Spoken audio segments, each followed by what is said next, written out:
Eu vou dar alguns sinais para vocês aqui, alguns indícios que me mostram que agora, mais do que nunca na história, o mundo está política e socialmente preparado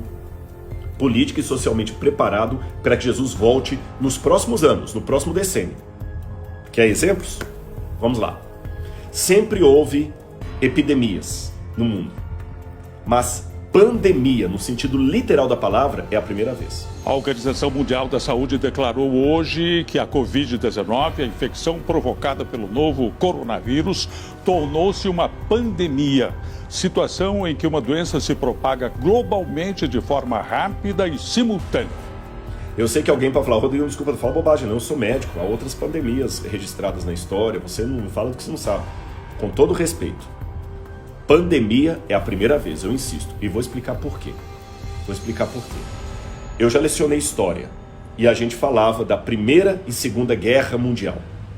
Mas, literalmente falando, não foi uma Primeira Guerra Mundial, porque nem todos os países do mundo estavam envolvidos. Nem a Segunda Guerra Mundial foi de fato mundial, apesar de ter esse título. Tá certo? Apesar de ter esse título. O Sudão não participou da Segunda Guerra Mundial. A Nigéria não participou da Segunda Guerra Mundial. O Nepal não participou da Segunda Guerra Mundial. A Índia não participou da Segunda Guerra Mundial.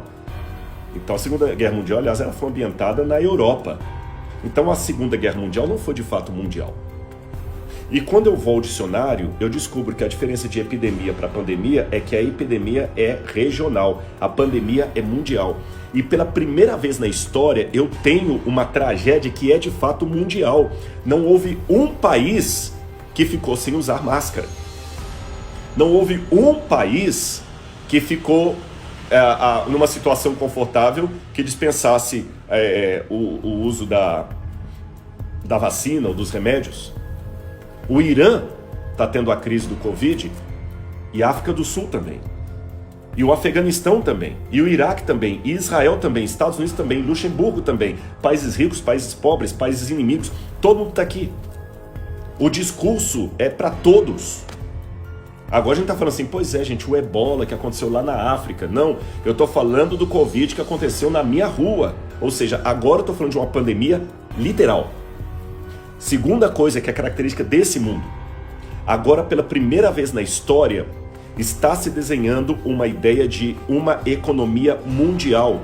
Por mais que os de esquerda não gostem dos de direita, os de direita não apreciem os de esquerda, não gostem também, por mais que uns prefiram o presidente Trump, por mais que outros prefiram o Biden, por mais que alguns sejam católicos, outros protestantes, por mais que alguns sejam muçulmanos e outros judeus, não interessa. Ainda que o Irã queira odiar Israel e tenha o domínio do petróleo junto com a Arábia Saudita, não interessa.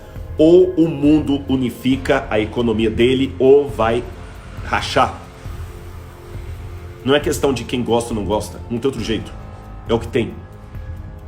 Então, realmente, agora nós temos o caminho preparado para um governo único, mesmo que o de esquerda continue de esquerda, o de direita, o comunista continue comunista, o socialista socialista, o capitalista capitalista, o liberal capitalista, não interessa.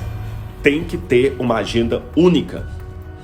O mundo não suporta mais do jeito que está. O reset não é teoria da conspiração. O reset está para acontecer. Agora temos de pensar como estruturar, como conceber a era pós-corona.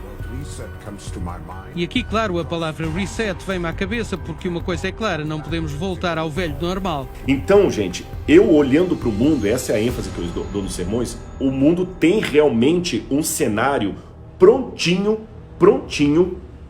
para que o anticristo previsto em Apocalipse 13 comece a atuar. Eu tenho certeza acadêmica disso, de estudo.